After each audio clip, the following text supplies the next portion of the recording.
Two friends just made a podcast. Two good friends just made a podcast. Two friends just made a podcast. It's called Culture Bucket. Two friends just made a podcast.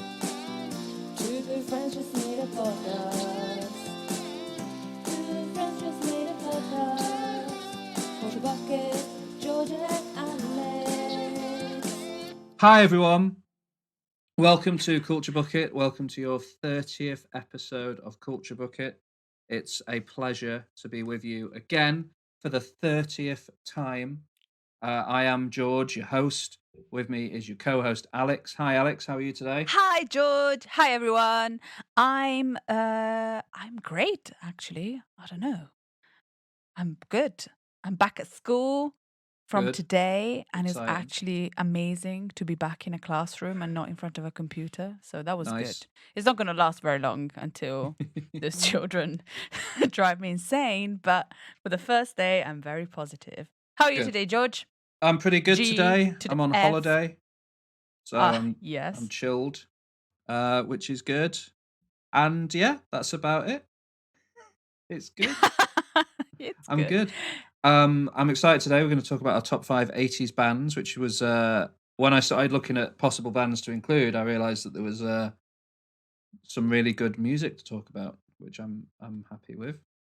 Yeah. But I know that my bands I've been influenced by mainly because they were 80s. I think I'm mainly influenced by family members. That'll be interesting to see. Yes. Yeah.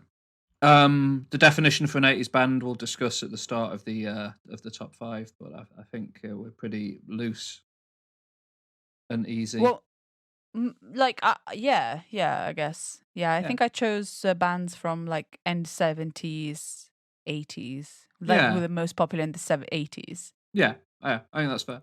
This is Culture Catch-Up Time. This is where we talk about what we've watched, what we've read, what we've listened to, and probably some other stuff. Culture Catch-Up Time. I'm starting this week. I'm going to talk about some films and a book I have read. Wow.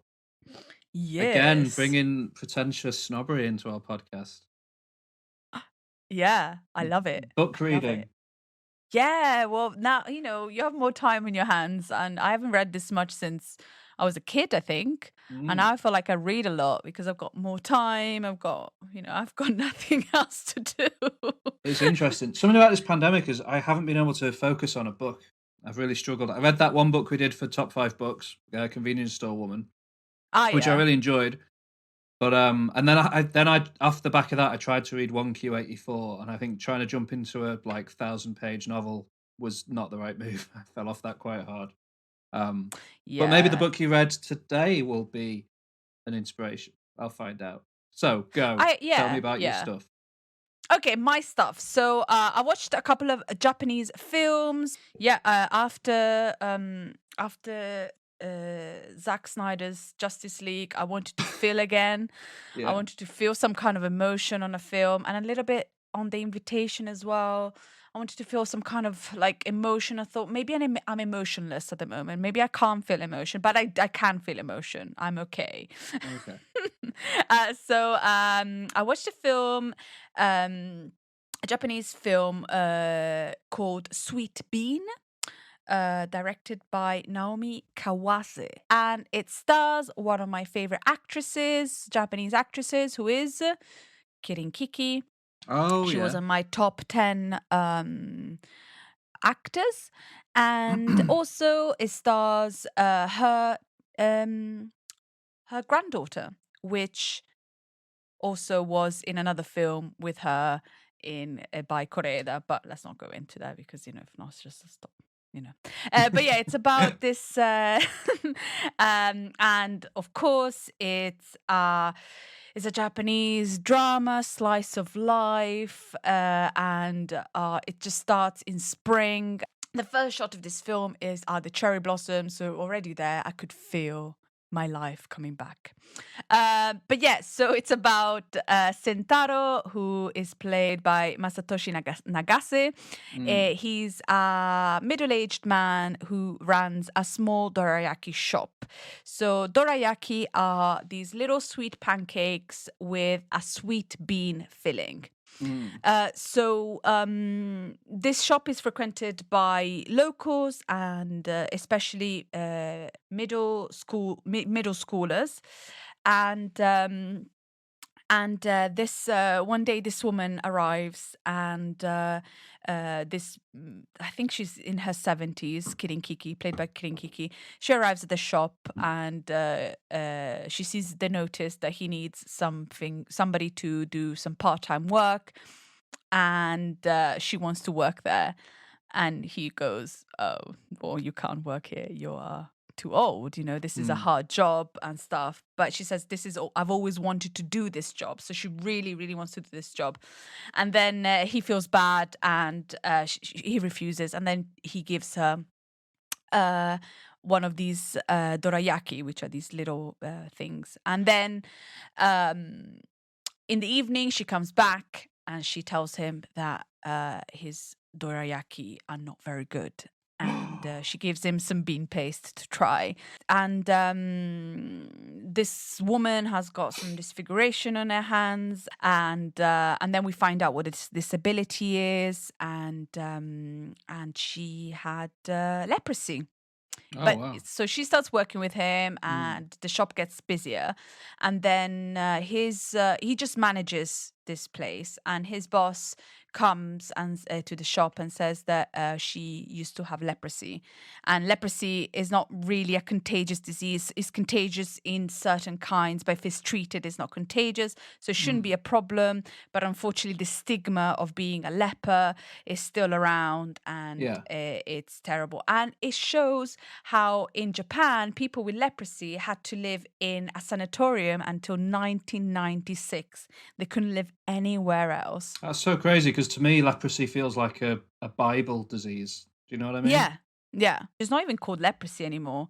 It's called Hansen disease. So this Hansen disease, which is like a bacterial disease, people like in Italy, they used to send them to islands. So it's kind of like sending them away and not seeing them anymore. So in a way, this film kind of shows how the Japanese government completely like divided them, and they couldn't do anything. They couldn't work. And so that's why this woman really wanted to work in this place. It's a lovely film. It gives you all the emotions. It's just great filmmaking. Nothing much happens. It's just beautiful. I loved it. I love my slices of life, but also in these slices of life, it shows you how some certain members of society gets completely cast away because of a disease. Completely casted away because of a disease. And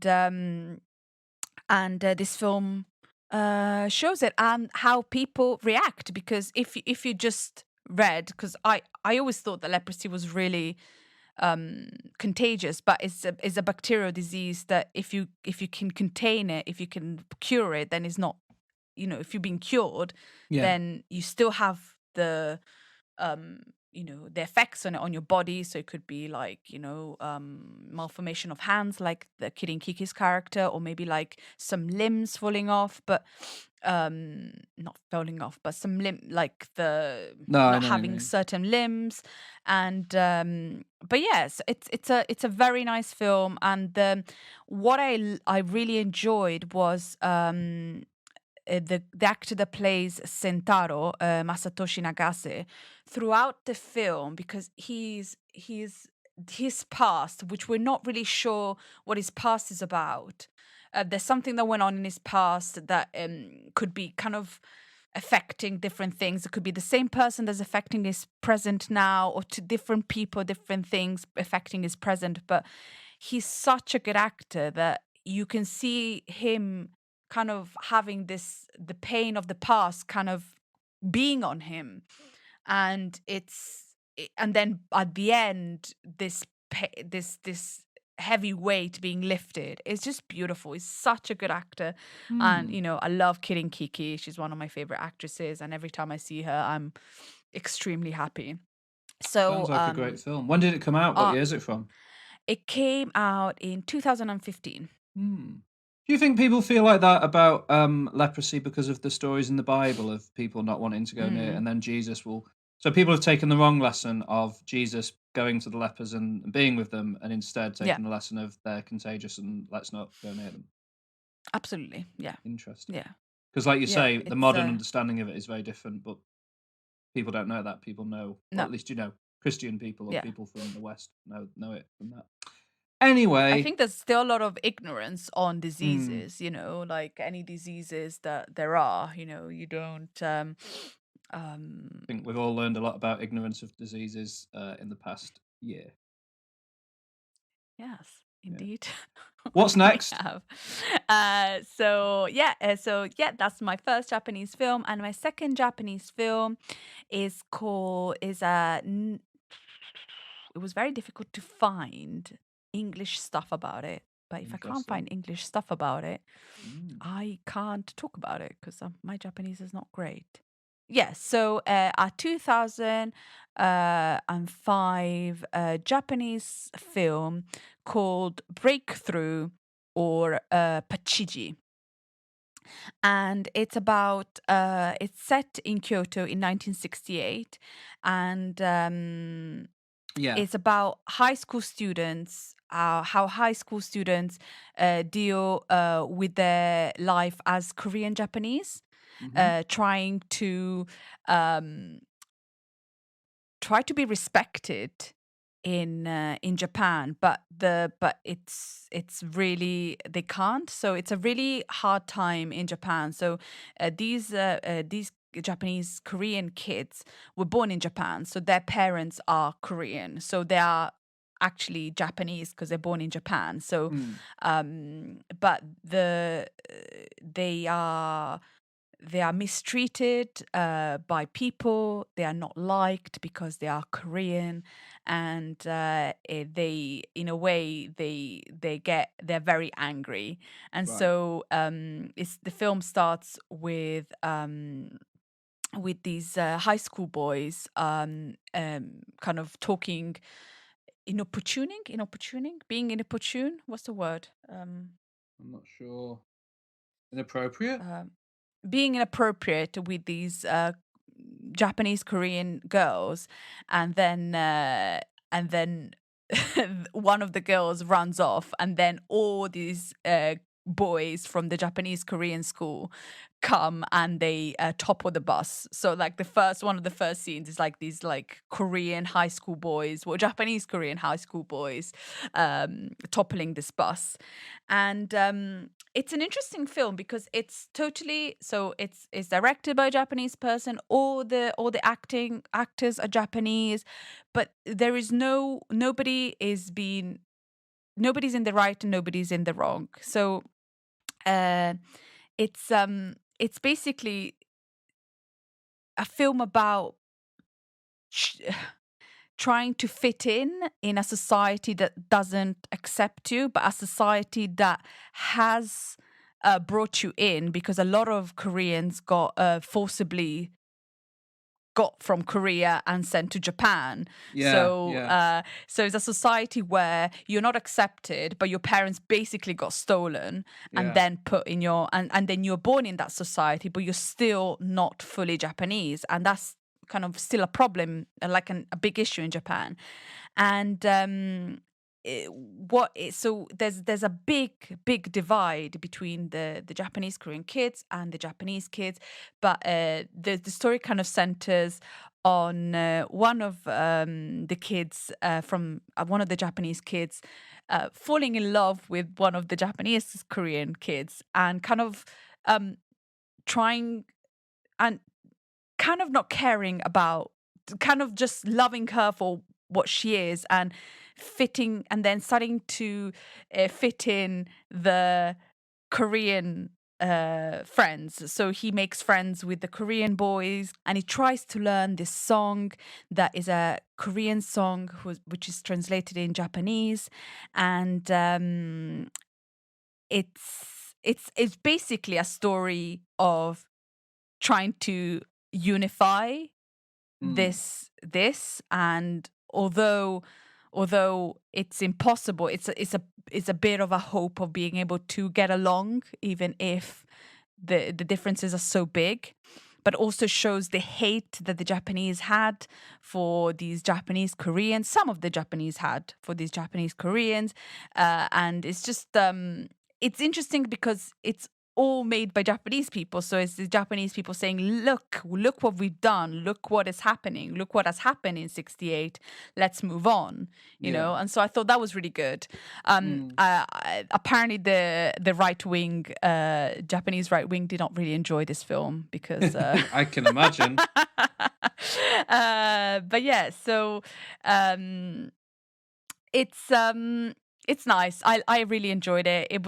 It's a film that feels a bit old, and I liked it because it was filmed in 2005. But I think it was it felt older. They managed to like kind of depict that time, and then there's some funny moments, and there's some really harsh moments, and and how these kids, the Japanese Korean kids, were totally lost in a way, being a society that wasn't accepting them. So it doesn't. So this film doesn't victimize the Koreans, doesn't victimize the Japanese, doesn't demonize anyone. It's just a film about what was happening and why it was happening. And I thought it was interesting, and how like a kid can just fall in love with another kid, whatever they come from, try and learn a Korean song, and then there's a scene at the end where this song gets played in the radio, and that's an actual real story. So that was pretty good because, you know, just to kind of try to unify this. Yeah, no, it's a nice film, and I think so. The film in Japanese is called Pachigi. I think it's called Breakthrough in English, but if you look for a film by Kazuki Itsuzu, you'll find him. I'll try and make sure the details go into the show notes of you know, where it can be found. Thank you.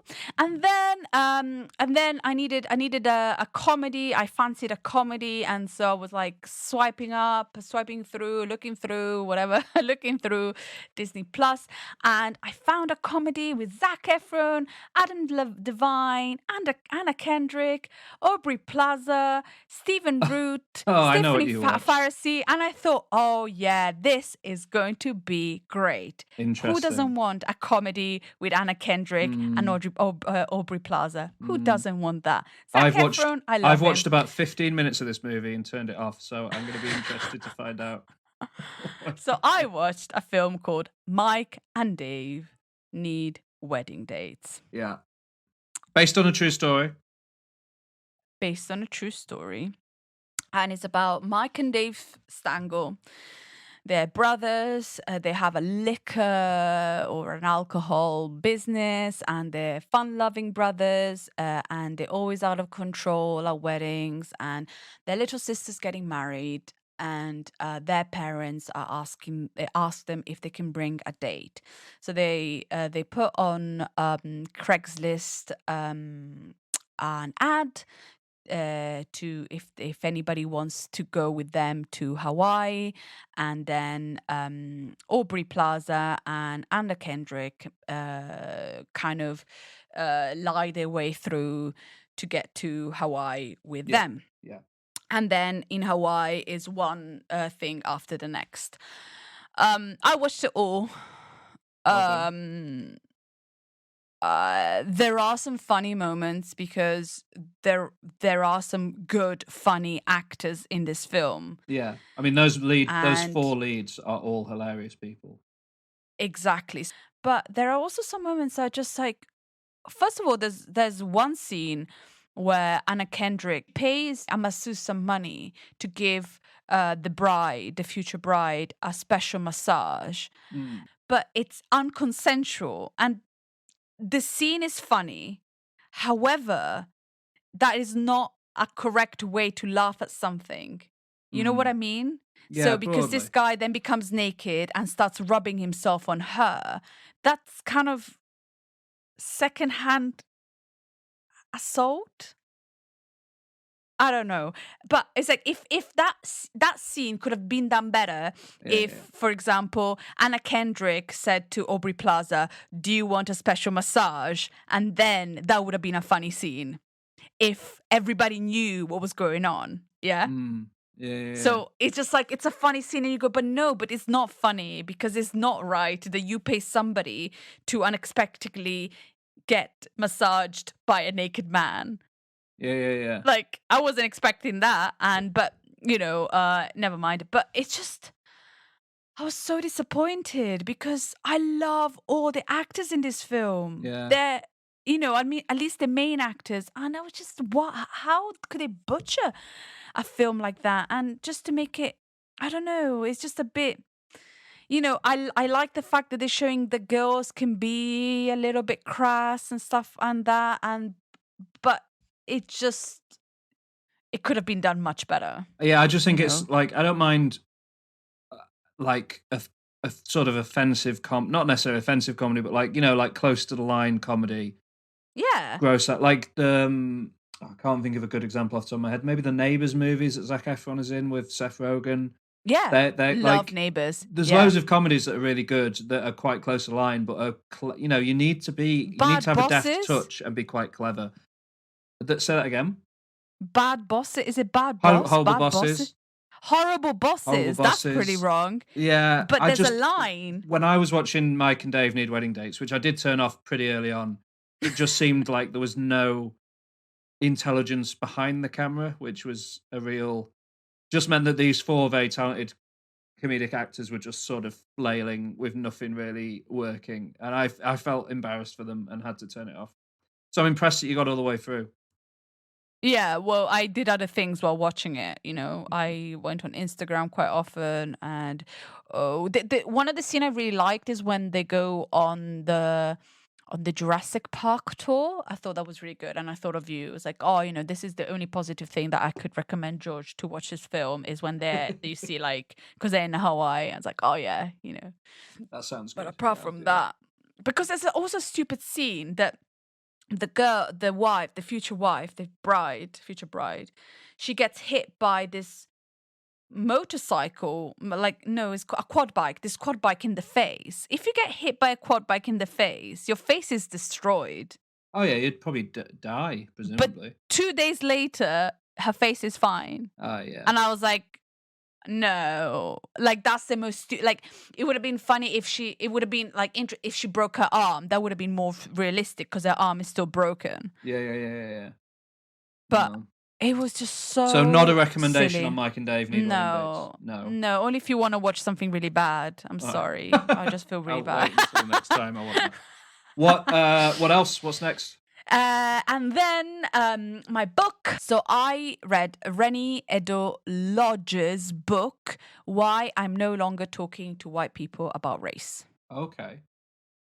So I'm on a quest to kind of like better myself, but not better myself, understand better what kind of things we accept and don't accept, and what kind of things are right or wrong or whatever. So race and gender are big things at the moment, and I read the Akala book and then I read various other books, and I thought this would be an interesting one because it's like, what the title is quite controversial. Why am I no longer talking to white people about race? But it wasn't supposed to be controversial, but it was just kind of like asking kind of questioning, and kind of you questioning yourself. Why wouldn't you be talking to white people about race? Yeah, and grabs your attention. Yeah. Certainly. It does get your attention. And I thought, well, it'd be an interesting book to read. And also from an Adam Buxton podcast, there was another author that talked about her. Can't remember the name, unfortunately. And I thought, okay, I'll read the book. And it started in 2014. She posted a blog called Why I'm No Longer Talking to White People About Race. And And then a lot of people started questioning her, why this, why that. And so she wrote this book to respond to people asking her, why do you feel that way, especially white people, and and then she started writing this book. And I found this book really, really good, because I feel as sometimes we don't put ourselves in other people's shoes. It talks about how you think a lot of people think that racism is only if you say a racist slur to someone, but it's different than that. There are more nuances to it. It's more embedded and less outside, more in the society, and we basically live with it, accepting it as normal. It's just basically how racism is a little bit everywhere and we don't really realize, and I thought it was good. She doesn't really hold her tongue, which I like, because I think the more we learn now and the more that we can understand what we have done wrong and we can move on. Because now in England also, now there's did you see in England there was a thing that they says that England should be wait a second. So the government did an inquest and a new race report, and it says the UK is a model to the world on diversity, and does not conclude that concludes the UK is not institutionally racist. How can you say that you're a model to the world? Like, that's already you putting yourself above other countries. Yeah, it's so bonkers. That's already. I think some people think that they intentionally made it controversial for some reason. Like, it's such a mad report. It's mad. And also what she says that the left, or the people that that are not racist, and the people that are not misogynist, and the people that want the world to be a better place need to be louder, because at the moment the people that shout, the loudest people are the ones that are saying that immigration is a bad thing. Those are the loudest people, and I thought that was interesting.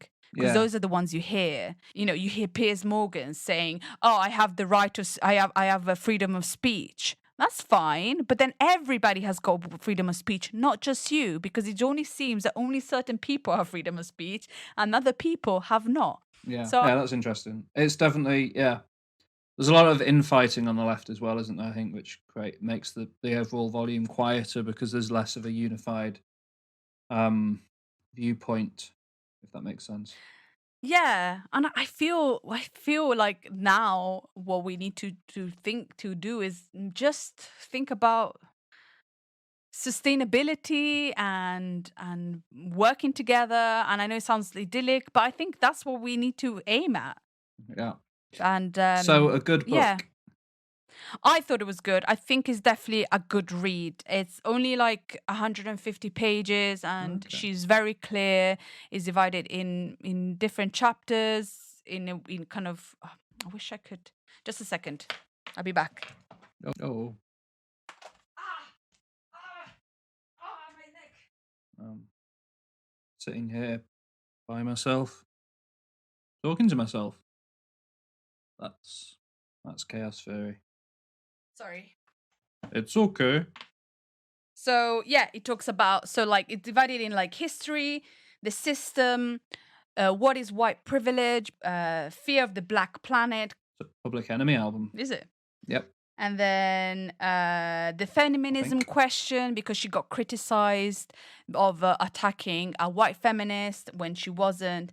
Race and class. I thought that chapter was really interesting, race and class, just because and I was thinking about that band that thinks that idols are not very Sleaford Mods.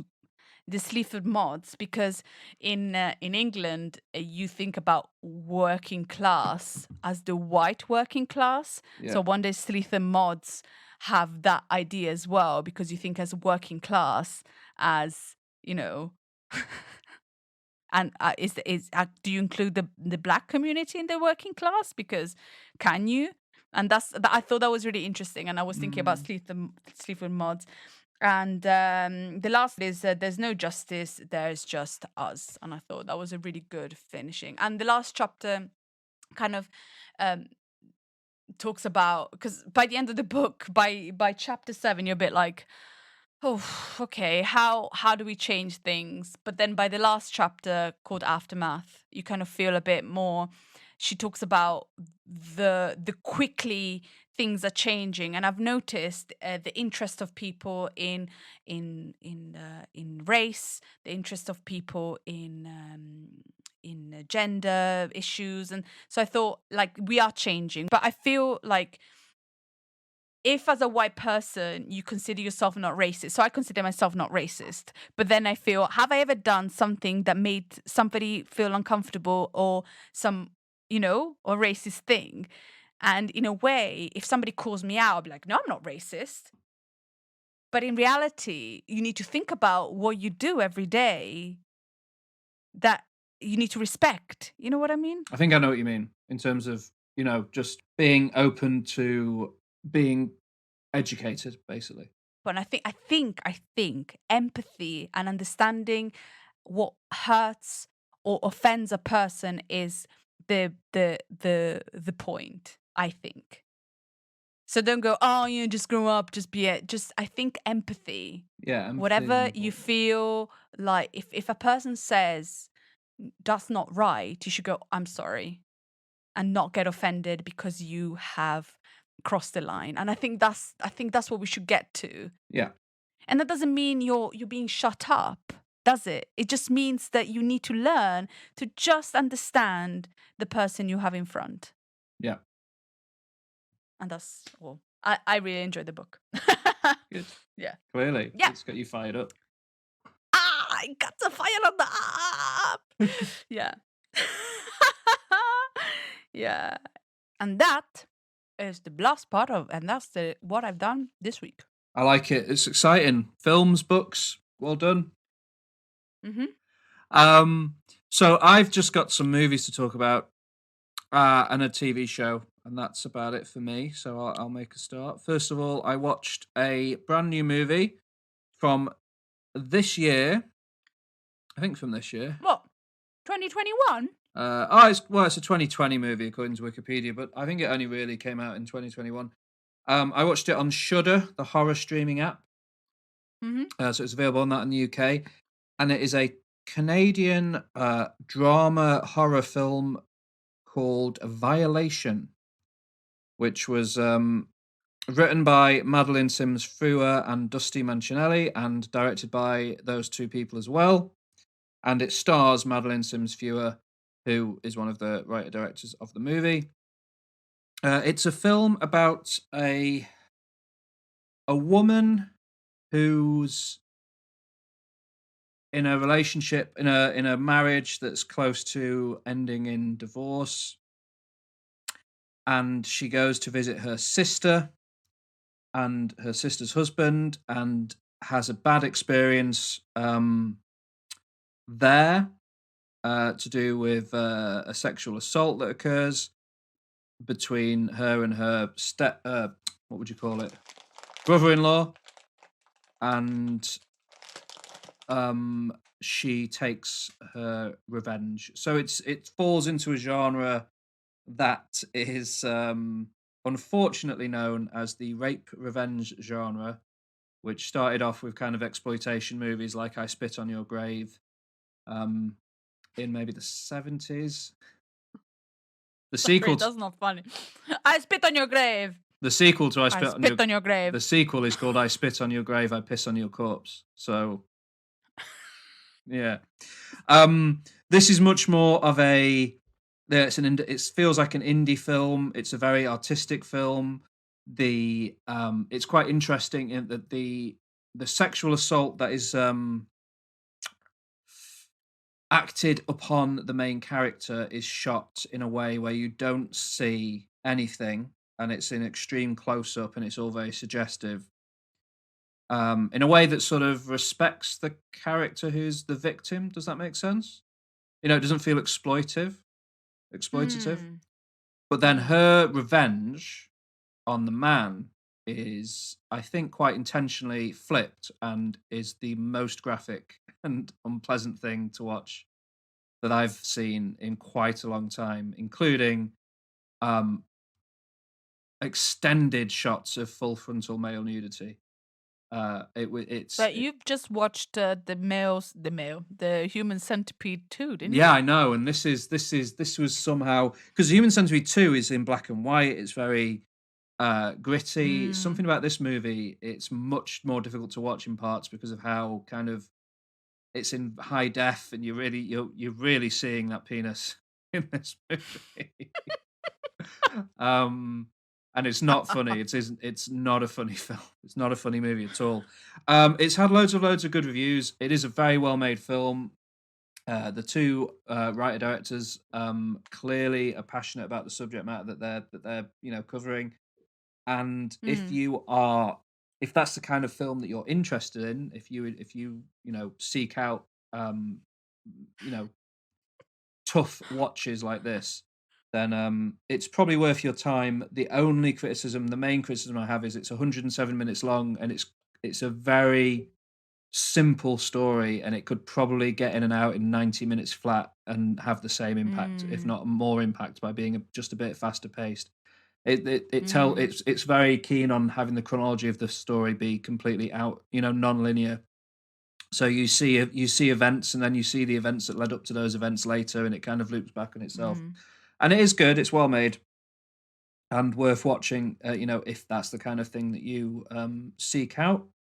But I wanted slightly. I don't know. I came away from it feeling like I'd expected slightly more from it than I got. But it was good. It's a good film. Can't complain. Then I watched All the Way on the Other Side immediately after it finished, actually, because I was like, I need something funny, similar to you with Mike and Dave Need Wedding Dates. And I went on Netflix and I watched the new Netflix comedy starring Eric Andre and Lil Rel Howery, Bad Trip. Have you heard of that? Yeah. Have you seen it at all, or No? So it's in the vein of a Borat or a Jackass film, where it's kind of members of the public unwittingly being the center of pranks. But it's different from those mainly because it stars Eric Andre, who's a comedian with a sense of humor that veers into the dark and surreal. And the movie kind of has that tone all the way through of just being completely, like, for example, the opening sketch is that he's playing a man working in a garage doing detailing on cars. The guy comes in to have his car cleaned.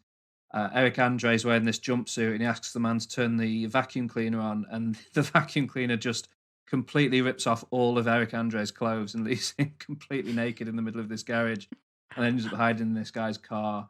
And that's quite intense to start with. And then I think the next main scene is he's working in a smoothie shop, and the whole load of stuff happens, and then the scene just ends with him like accidentally putting his hand in the blender and a fountain of blood just like squirting out of it, and all these members of the public that are in the shop just have an absolute panic and run out. It's kind of that like quite close to the line comedy, similar to what you were talking about with Mike and Dave in Wedding Dates in a way, but done with slightly more flair and interest. And I enjoyed it. I thought it was really funny, and it made me laugh. It's quite a tough watch if you find cringe comedy difficult, because there are some sequences that are so awkward. But Eric Andre is really funny. Lil Rel Howery, who is the guy, he plays the best friend in Get Out. He's the TSA agent in Get Out. Oh, yeah. He's really funny in it. He doesn't do quite as much stuff with the public as Eric Andre does, because I think he's not quite as used to that sort of thing. And then Tiffany Haddish plays the next main character, because the story is that she's in prison. Her brother is Lil Rel Howery, and they steal her car to drive to New York for reasons that don't really matter. But she gets out of prison and chases after them to get her car back. That's kind of the plot of the film. So there's also scenes of her, like there's a scene where she like smashes a police car window and steals a police car in front of a load of people who obviously don't know it's a film. That's pretty funny. Yeah, so it's good. I enjoyed it. Bad Trip, big recommendation there for certain. Next, I've done a bit of prepping for the future this week as well. First of all, in May, there's a new Saw film coming out called Spiral from the Book of Saw. So to prepare for that, I want to go through all of the Saw movies. And so far, I've watched Saw 1 and Saw 2, which it's been a while since I've watched either of those. And they are wonderful. You ever seen a Saw movie, Alex? No. No. That stuff just makes me want to vom. Fair enough. The first Saw movie is not what you think it is. It's like the first Saw film is a very low budget attempt to do something in the vein of Seven, if you know what I mean. Like it's kind of a serial killer thriller movie. And then from Saw 2 onwards, and especially from Saw 3 onwards, it turns more and more into kind of like big traps full of gore, and it's like a theme park ride where blood's being sprayed all over the place kind of thing. But the first one does sort of work still as just a quite a gritty thriller with some good twists in it and stuff, and really enjoyable. And then the second movie, you have a lot of time in that film spent with Tobin Bell, who plays Jigsaw, who's sort of a character actor, and his performance as the villain Jigsaw in these movies is like one of the main reasons to watch them, because he's incredibly charismatic and interesting to watch on screen. And really enjoyable. So, you know, if you've never checked them out, and if you're like Alex a bit squeamish about them, maybe give the first one a go, because it's not what you think it is. And the first one, it's not a masterpiece, but it's a good Seven-esque thriller.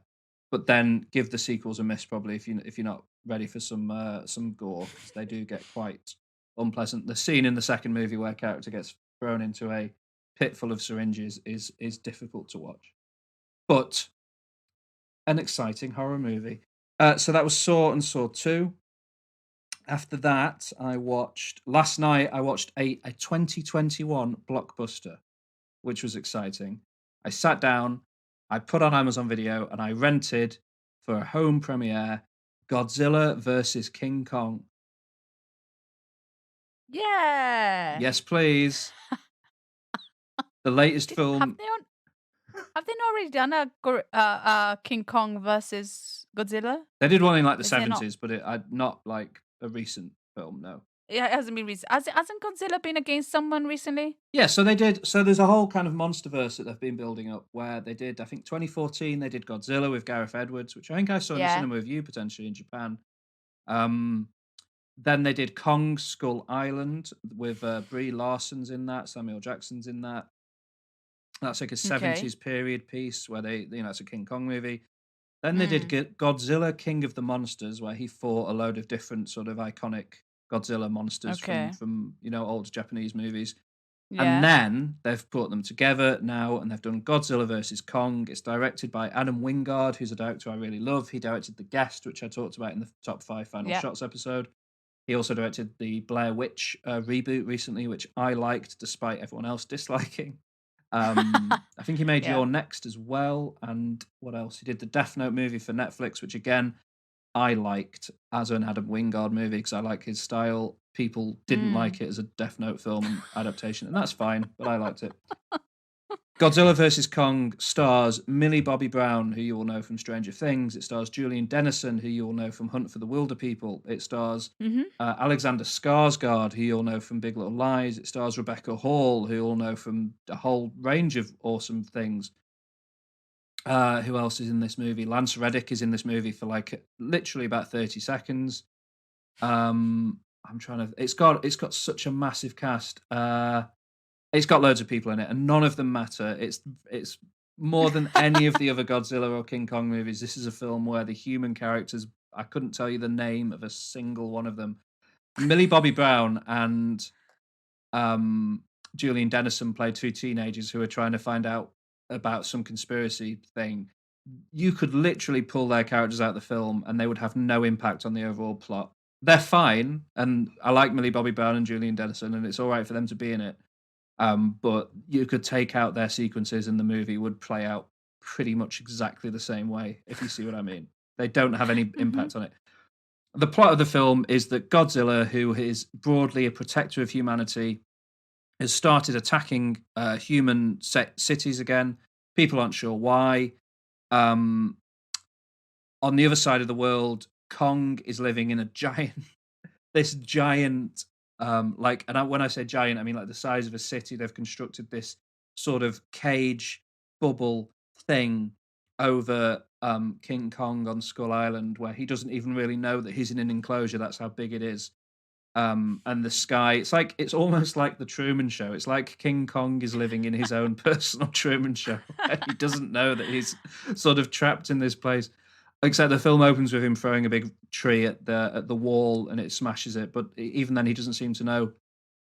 But he's learned sign language and is communicating with this little girl, and he's kind of again broadly a good guy. There's a technology company that wants to find a new energy source because this movie, in a H.P. Lovecraft kind of riff, these movies take place on an Earth where there is a hollow Earth, and then there's a smaller Earth, like inside our Earth, under the crust. If you see what I mean. Okay. Which is like a real Victorian era fantasy idea that isn't used much in fiction nowadays because it's so obviously nonsense and ridiculous. Yeah. But these movies just like you just accept that that's the world that these movies are set in. Okay. So this company wants King Kong because of some genetic memory he has, air quotes there, Yeah. to guide them through the hollow earth to the energy source, so that they can, I don't know, have a better energy source. As soon as they release King Kong from his enclosure on Skull Island, Godzilla, who wants to be the alpha monster or whatever, comes and attacks King Kong. They have a big bust up. Some other stuff happens, and then again they have a big fight. They have a couple of big fights in the movie, and that's really the highlight of the film. And do you know what? It's a pretty good time. Godzilla's advantage in his ability to fight is that he can breathe radioactive breath out of his mouth. Pretty useful stuff. Godzilla, of course, is a primate. He can use tools. He finds an axe where the blade is like a dead Godzilla's. Godzilla's got the spines on his back. The blade of the axe is one of those, and it glows blue with Godzilla's radiation, and King Kong's hitting Godzilla with this axe. It's ridiculous, but it was a really fun time, and I really enjoyed it. And I'd recommend people go and check it out if they would like a modern day 2021 blockbuster.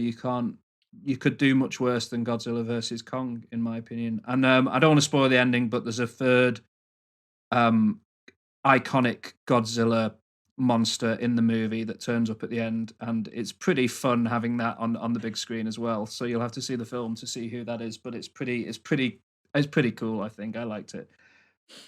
So yeah, and the final thing to talk about is again at the end of this year there's a film coming out called The Many Saints of Newark, which is a prequel movie to the popular HBO TV show The Sopranos. Ooh. Yeah. So it's set in The Many Saints of Newark is going to be set in 1967. James Gandolfini's son is playing Tony Soprano in it, which I think is really cool. Because obviously James Gandolfini's passed away sadly, and can't play himself as a teenager either. So his son's James Gandolfini died a few years ago, like in 2015, maybe 2016, somewhere around then. When we were living in Japan, he passed away. Yeah, I forgot about it. Yeah. It's horrible. Oh, no. So his son, who does look like a young James Gandolfini, is stepping into the role of Tony Soprano, which must be an emotional moment for him. But you look like John Bernthal is playing, I think, Tony Soprano's dad. Who else is in it? It's got a really good cast. Vera Farmiga's playing Livia Soprano. Anyway, I've never watched The Sopranos all the way through, even though I've spoken about it on the top 5 on-screen food, how much I like it. But I never actually got through all of it. So I've decided to start from the beginning, go through The Sopranos, and hopefully finish it properly in time for the film. So I've watched almost all of the first season of The Sopranos this week. Amazing. And it's just, have you ever watched it? Yeah. I think I watched the first 2 seasons. Yeah, it's perfect. And like the highlight of the early seasons is his mum, who is played by, I think, Nancy Marchand is the actress, and she is absolutely perfect as Tony Soprano's like horrible mother. But then you've got like Junior Soprano, Tony Soprano, Paulie, Christopher. It's just such an amazing cast of people. And what you forget, or what I forget about it, is how funny it is. It's one of the Yeah. For a serious drama, it's got to be just about the funniest drama HBO have ever done, I think. It's so hilarious throughout the first season. You've got iconic episodes, like in particular the one where he takes Meadow on a college tour and sees an FBI informant who's in witness protection. He happens to see him and recognize him, and then like he has to balance taking Meadow around these universities on this tour with trying to track down this guy and take his revenge on him. And that's like kind of The Sopranos in a nutshell, is like how a suburban man in modern day can also be a mob boss. And it's great. The Sopranos is brilliant. I'm excited to get through the rest of it. But so far I'm about a season in, and it's just great.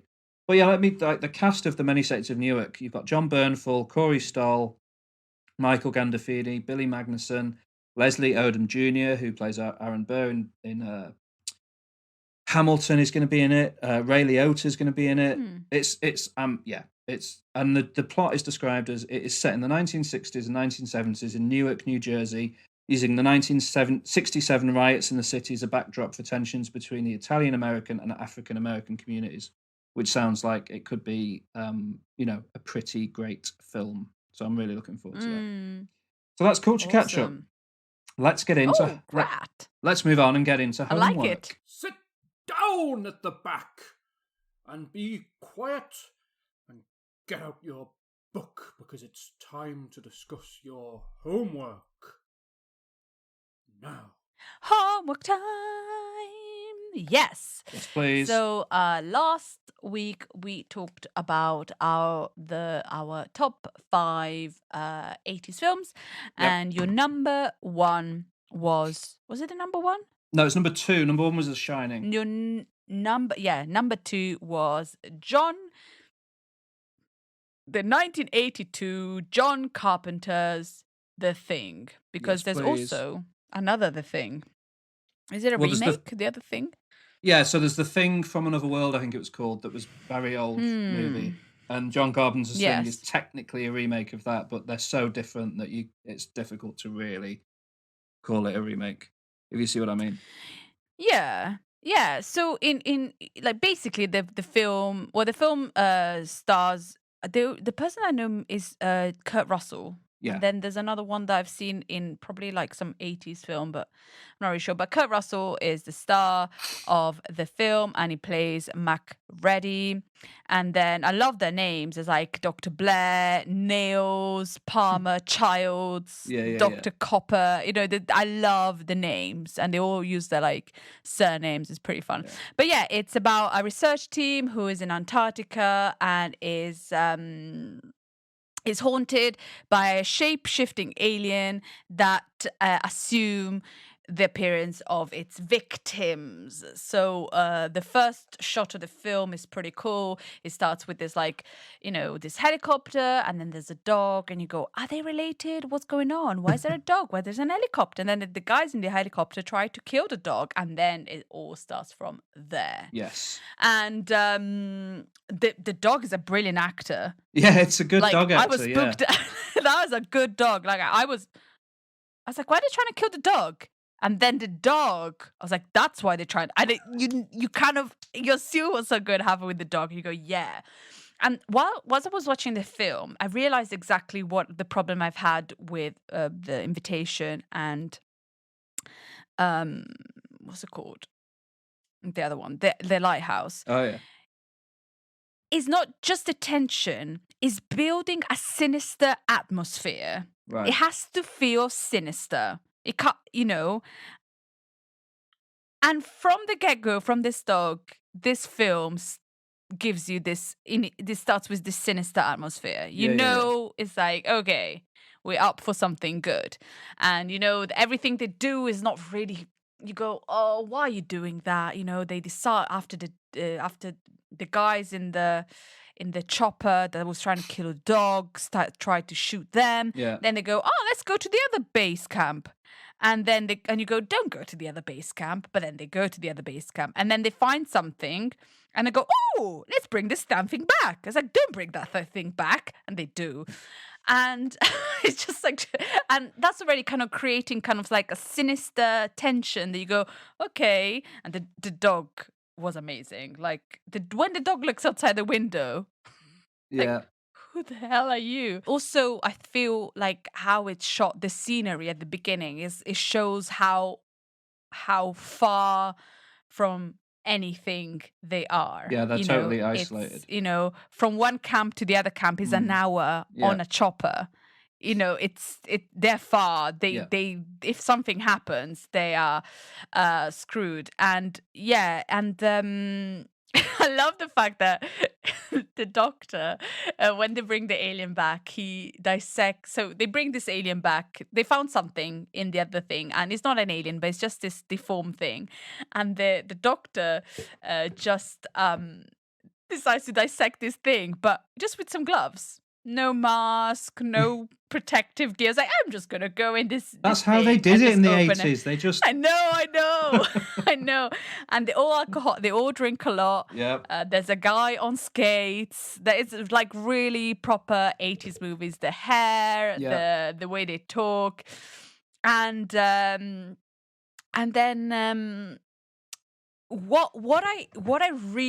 first of all, I really enjoyed this film. I thought it was brilliant. Good. So a lot of stuff in this film happens off camera. Right. So that is like, who the hell is the thing? Mm-hmm. And so Doc at one point goes crazy and does something, and you're like, oh yeah, he wants to try and save them.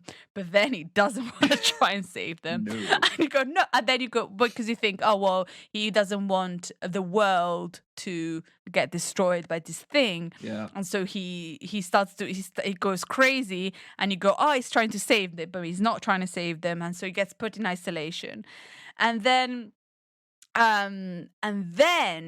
like there's one scene at the beginning where the dog goes in a room, and then you forget about this dog going in this room, and then there's one scene at the end where they do a test with the blood. Yeah. Where the guy says, this is a crock of shit. And I was like, yeah, this is a crock of shit. I love that thing. And then the test works. And what happened an hour before that you have forgotten proves that he has been the thing all along. Yeah. And you go, oh. And I jumped at that point. Well, because it's perfectly constructed where you really don't think that's going to be the one, and it just comes out of that little blood. You don't think that's going to be the one. Exactly. And it was just, it was just a setup. It was so well made. How things are done and who do you think it is? And then you go, and you don't need many answers in the film. And you think, well, that's the thing. Can the thing think? Is it a complete? At one point, I was thinking, can the thing completely absorb even the memories? So yes, it can, because it could have been anyone. Yeah. But then we didn't see those characters for a while. So were they different? We don't know. Yeah. There's so much stuff that happens behind that then comes to the forefront, to the front, that you go, oh, what's happening? Why is everybody not together? Stay all together. Everybody all together at all times. But then when they go and get the other doctor and they leave one behind, you go, oh no, don't leave that guy behind. So I really, really enjoyed it. I thought it was brilliant. It was gruesome in some parts. Oh yeah. Did it get you when the chest opens up? Oh. I was like, I literally just. Because I thought, oh, something is going to happen. I was not expecting that. And then fuck. Ah! Yeah. Yeah. And then the head crab spider thing. But, it's gross. It is was gross, really yeah. bad. But I thought there was really well constructed film. It was tense. It was sinister. It just gave you what it's supposed to give you. Yeah. Like, and then it's got a great nihilistic ending, hasn't it? The ending is amazing. Yeah. The ending is amazing. And in fact, when I was researching my last shot, I saw a lot of lists had the thing. Yeah, it's and definitely I think it is a great. good. I think it's a great last shot, and I really enjoyed it. I thought it was, and Ennio Morricone does the score, which is if Ennio Morricone does a film score, then the film is going to And be good. Tarantino was heavily inspired by The Thing when making Hateful Eight, and he reuses some of Ennio Morricone's score from The Thing in the Hateful Eight, because that's another people trapped together in the cold, and you don't know who's good and who's bad. Obviously, there's no alien, but it's a very it's very inspired by it. Wow, yeah, I didn't think about that. Yeah. But yeah, no, it's a good film. It just you can't trust anyone, then you start trusting someone, and then you can't trust them anymore, and then it's just and then and what they do at the end, you know exactly why in the other camp they did the same thing. Yeah. And everything is just kind of connects together, and you go, oh.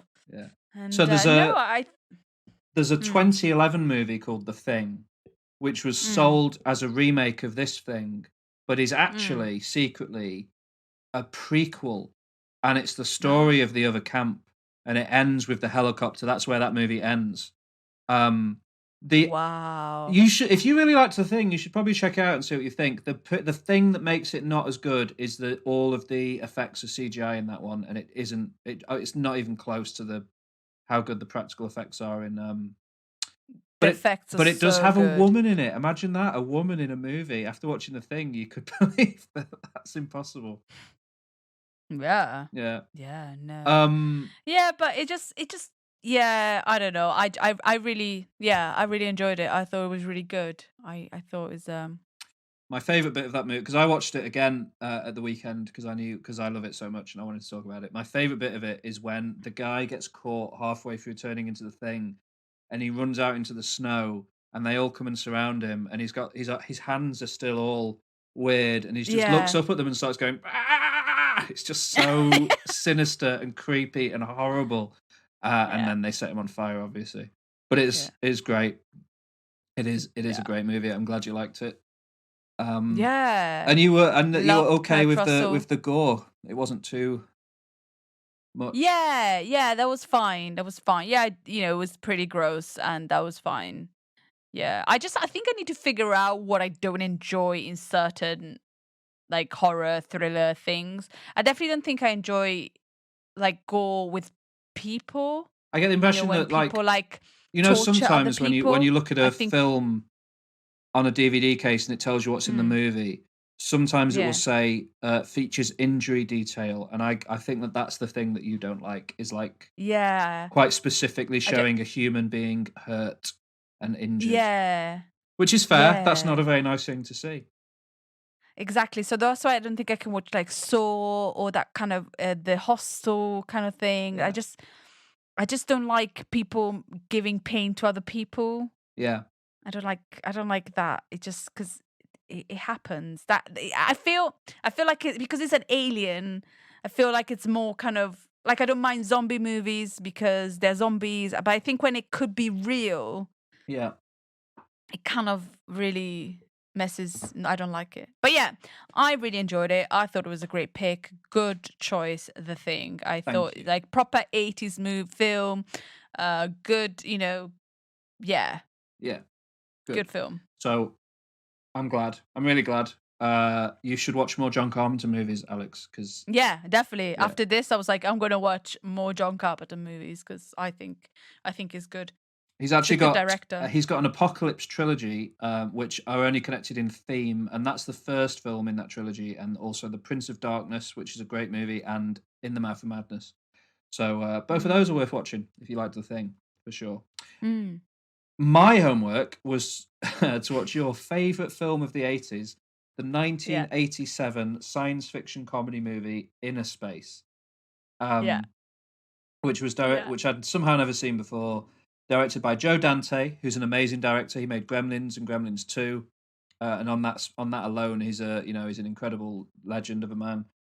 It stars Dennis Quaid in what's got to be the easiest job of Dennis Quaid's entire career. Martin Short and Meg Ryan, along with a few other actors. It's about it's hard to describe. It's got the most absurd plot of any film I've ever seen. But broadly speaking, there is a laboratory where they've developed a technology in which they can shrink somebody down in like a pod to microscopic size, put them in a syringe, and then inject them into a body. Why do they want to do that? I guess you could imagine that there'd be research It's the implications. 80s. It's a cool thing to be able to do. Yeah. It involves, in order to be able to do this, in a way that only movies in the 80s use this idea. It involves a computer chip, and it's like a computer, not a computer, just a specific chip, not like a piece of software that's been saved on a computer.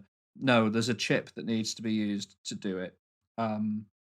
Dennis Quaid is a pilot, an American pilot, who is doesn't do things by the book, but he gets results. And Meg Ryan is his ex-girlfriend, who she breaks up with him at the start of the movie in a pretty great scene that ends with Dennis Quaid stood in the street with no clothes on. Enjoyed that. And he is hired as a test subject for the first human test of the space of the shrinking down a person thing. Yeah. He gets shrunk down to microscopic size. He gets injected into a needle, and enemy terrorists have arrived to steal the technology or something. The lead scientist grabs the syringe. Dennis Quaid, really. What? Just steal Dennis Quaid, really. Yeah, to steal Dennis Quaid, I guess. They wanted Dennis Quaid. Or they want the computer chip as well, though. That's the key thing, is that you need the chip. So the lead scientist steals the syringe, escapes, and ends up in a shopping centre where he encounters Martin Short, who is a treasure, and there should be more Martin Short movies because the man is incredible in this film and everything. He's so good. He's so good, isn't he? He's just lovely. The facial expression in this film, like what he does, is so good. He plays Jack Putter, a man who works in a supermarket and is a hypochondriac. And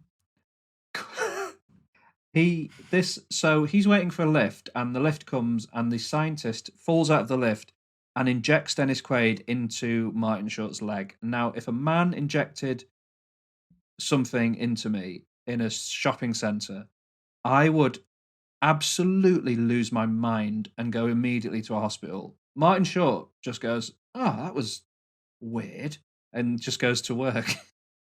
Which is... It was the 80s. Yeah. It was the 80s. People were injecting stuff into you all the time. It was fine. Nothing wrong with that. Yeah. This is the film basically. Is that Dennis Quaid is trapped inside Martin Short. He's in this little pod. There's only so much oxygen in it. The bad guys have the chip that they need in order to make him bigger again. Martin Short is not an action hero, so Dennis Quaid has to he can like hook into Martin Short and talk to him through his ear, I guess. Has to direct him to save the day and all of this, and he goes up against the bad guys, and that's the film. I can't say anything negative about this movie. It's a really fun time in the way that, like, I don't know, Honey, I Shrunk the Kids is a movie that's similar to this, I guess. Like wacky science fiction comedy nonsense that only exists in the 80s. Because if you made this movie today, it would get too involved in its own science, if you see what I mean. Whereas this film is just happy to be like, no, we shrink him down by spinning him around a bunch, and then he's tiny. There's a scene where Dennis Quaid can like force Martin Short's face to look different so that he can impersonate somebody else. And it's almost The Thing. Like, I was watching this and I was like, well, Alex will be fine with The Thing because this is more horrifying than anything that happens in The Thing. As Martin Short's face starts like pulsating and changing into the face of Robert Picardo. Utterly bonkers. There's a bit where the bad guys get shrunk down to 50% of their size, and then they're like in the backseat of this car, and there's some great forced camera angle trickery to make these two actors look like they're literally half as big as they should be. And they're like trying to stop Martin Short from driving, and they've got like these fake arms covering his eyes of these little hands and stuff. It's so weird. It's so weird. I love it. Yeah. It's so good. Yeah, but it's a fun. No, I really enjoyed it. It's a good movie. I'm glad that I fight because I would never have sat down and watched Innerspace if you hadn't told me to watch it, and I really, really liked it. It's just completely goofy. It's probably, and this is just a complaint I have about a lot of films. It's a hair too long at 2 hours, but other than that, I'm not going to complain about it. It's great. Okay. It's a What great is film. you and yeah, I guess it could be. It's not a big I problem. I'm not think like an hour saying and it's a terrible or half anything, but is a good. But I understand what you mean. An hour and a half is a good time for a film. Get in and out in 90 minutes and you've got me. I will watch that film, whatever it is. For 2 hours, I need to like have some guarantee that I'm going to have a really good time. And I did. Well, I'm I glad did you within the enjoyed space. it. I think it's so silly. It's just the 80s movie that it just things happen for they happen and that's it. You don't have to explain anything and it's fun and Dennis Quaid is cool. He's great. Dennis. I messaged you when I was watching it because I was a bit like, yeah. Dennis Quaid was the 80s attempt to find a new Harrison Ford, and he did the job, I think. He's great. He's really, really good. I like him in stuff when he pops up nowadays as well. But he's very much a Harrison Ford type of like a square-jawed action hero, cool guy, likes a drink, likes Fully American. the feel of a woman. What likes the feel of a woman. The way that men in the 80s did. Anyway, moving on. So that's homework. Okay. That was great. I enjoyed Innerspace. Thank you Great. for making me watch it. It was positive all around this week, I think. Yeah, Yeah. definitely. Yeah, we did it. Yes, Sometimes please. we get along. We do. Shall we get Yes, into our top 5? 5, 4, 3, 2, 1. Our top 5.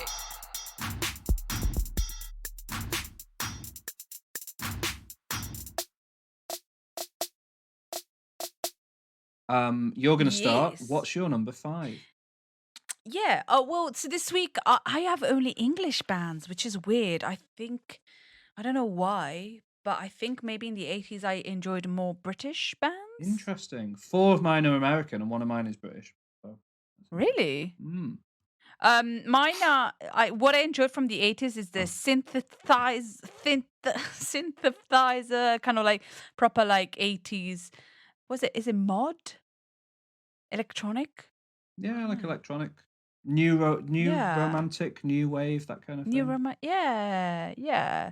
So my number 5 is a rock band, apparently. I didn't ever thought it was a rock band. A rock band formed in Manchester in 1982 Wow. when The Thing was released. And my number 5 is The Smiths. Oh, lovely stuff, The Smiths. Yeah, I love The Smiths. So The Smiths consist of vocalist Morrissey, who is now gone. Let's just, you know what? Let's just not go into it. Let's not talk about Morrissey. He's awful. I hate him, and we'll leave it there. So I like The Smiths. But yeah, the vocalist, the main guy, Morrissey, guitarist Johnny Marr, who is lovely. Yeah, Andy Rourke is the bassist and drummer Mike Joyce, and they're not together anymore. They broke up in 1987 because of stuff going on in the band, and what else? I love the Smiths. I think I could just listen all day to the Smiths and just be happy, and I love Morrissey's voice. I think it worked. I love the songs. I also put my favorite song, I think, that I have, and I think my favorite song of the Smiths is How Soon Is Now. That's a lovely, wonderful song. I love that song, and I think they're just great. I think they have a sound of their own. Nobody else sounds like the Smiths. I think they're ageless. I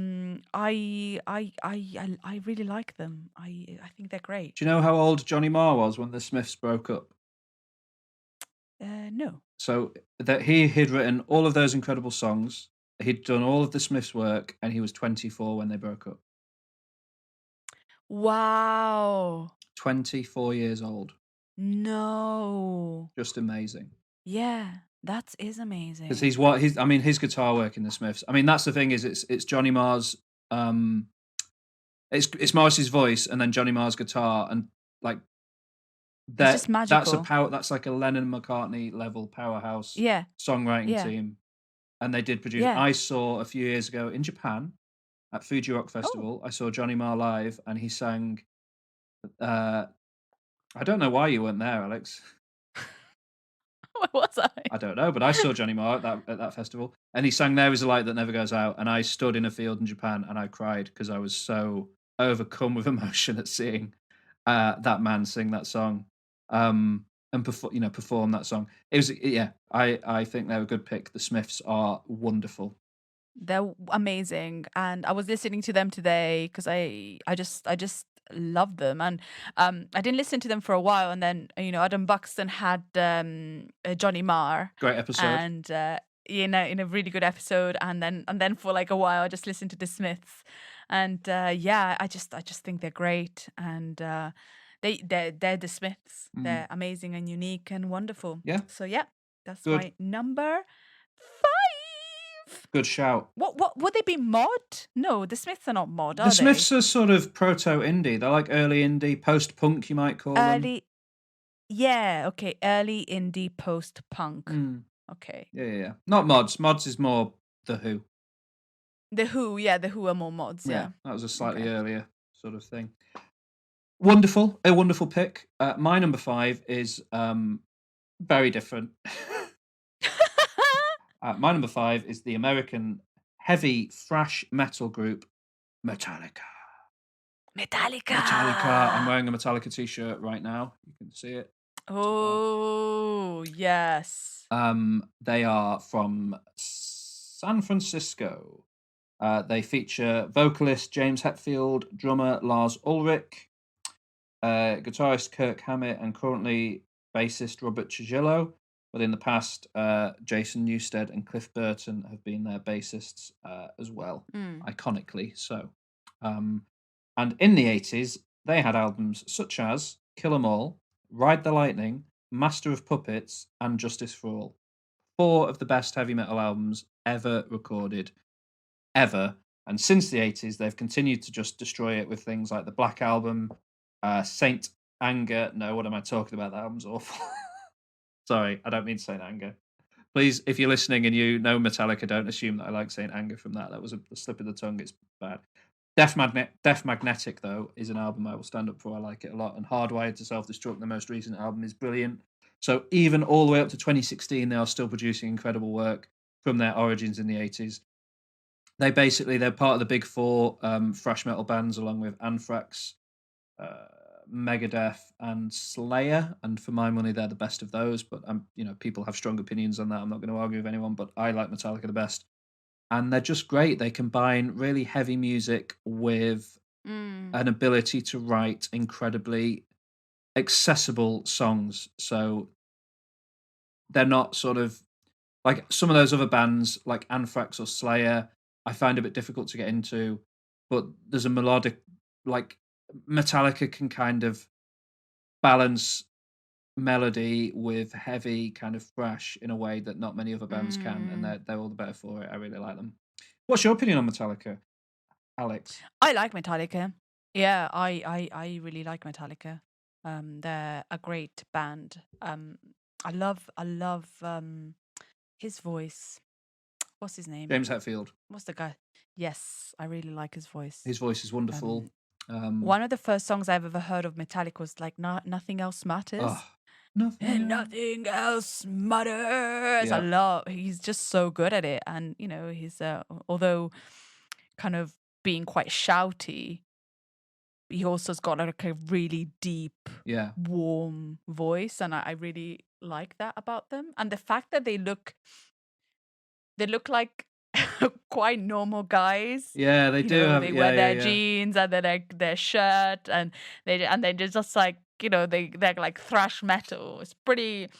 That's kind of what I like about them is like they look quite normal and they are quite goofy. I don't know if you ever. There's a documentary called Some Kind of Monster which was sort of a making of documentary about their album Saint Anger, but that album turned out to be really bad, and you can kind of see why that is in the documentary, which is fascinating.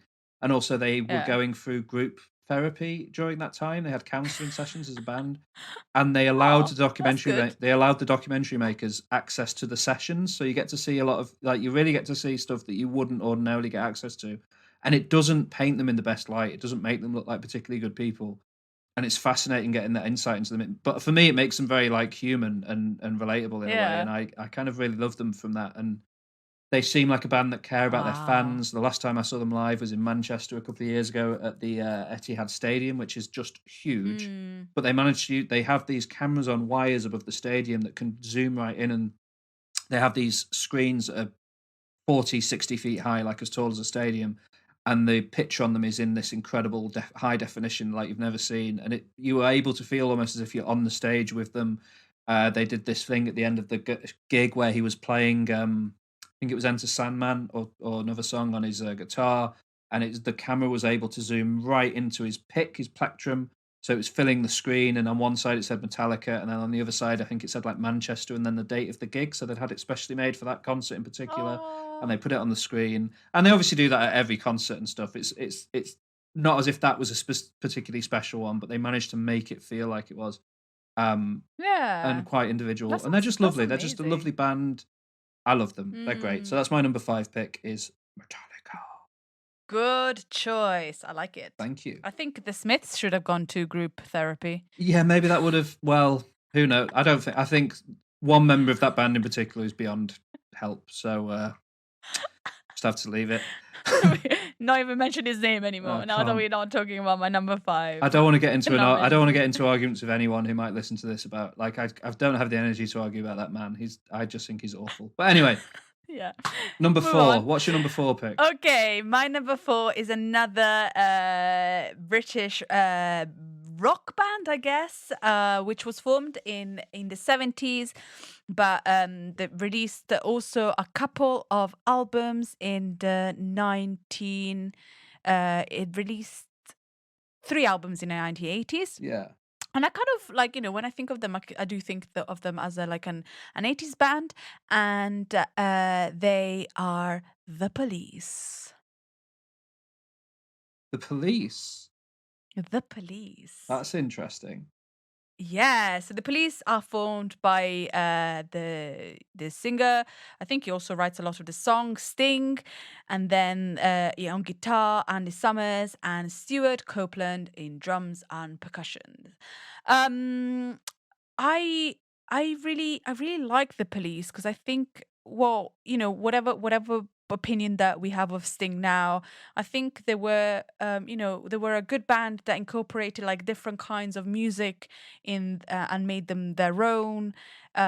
Sting has got an incredible voice, and it's I don't know, I just really like them, and I really enjoyed it, and I really used to enjoy them. In fact, my first ever concert was when I think I was 14 or 13, and Sting came to Bologna. Wow. And I asked my mother if she could take me, and she took me to see Sting. And we were basically in front row. And how was that? Which was amazing. It was amazing. I had the best time because I loved Police then. Yeah. And so for me, when he did the Sting stuff, and I think at the time there was that song, "It's a brand new day." Na, na, na, na, na, na, na, na. And so he sang all that stuff, but then he sang Police stuff because he wrote it, so he can sing it, and it was beautiful, and everybody was waiting for that. And I think they're really good. They didn't last for very long. Yeah, they only did 5 studio albums, and they were only together from 1977 to 1983. I think they had a couple of reunions, but I really liked them. And one of my favorite songs from them is "Don't Stand So Close to Me." It's yeah. "Don't stand." That's a good tune. Don't stand Don't stand so close to me. And how, for example, like I spoke in one of my favorite musicals, Moulin Rouge, they use Roxanne. So I think they were also very versatile as a band. And like P. Diddy did the Every Breath You Take in the 2000s, I think. And, I think they're just, I think they're very fun, good and versatile band. I really Message in a Bottle, that was pretty cool hit. I just really like the Police, and yeah. Don't judge me. I won't judge you. It's a good pick. They've written. I've never sat down. They've never been a band that I've been a fan of, but obviously Roxanne, Don't Stand So Close to Me. I'm one of the all-time great bassist / lead vocalist. You don't get that very often. Yes, yes, because it's difficult. It's really difficult to do that, isn't it? Yeah, I bet it is. I bet it's really challenging to do lead vocals and bass at the same time. So well done, Sting. You're really pushing the boat out. You are amazing. Yeah. I don't know how you are as a person now, but you were good at the time. Yeah. He comes across a bit Bono-esque, doesn't he? Quite often a bit kind of pleased with himself. Yeah. But, whatever. Let him be. Let him be.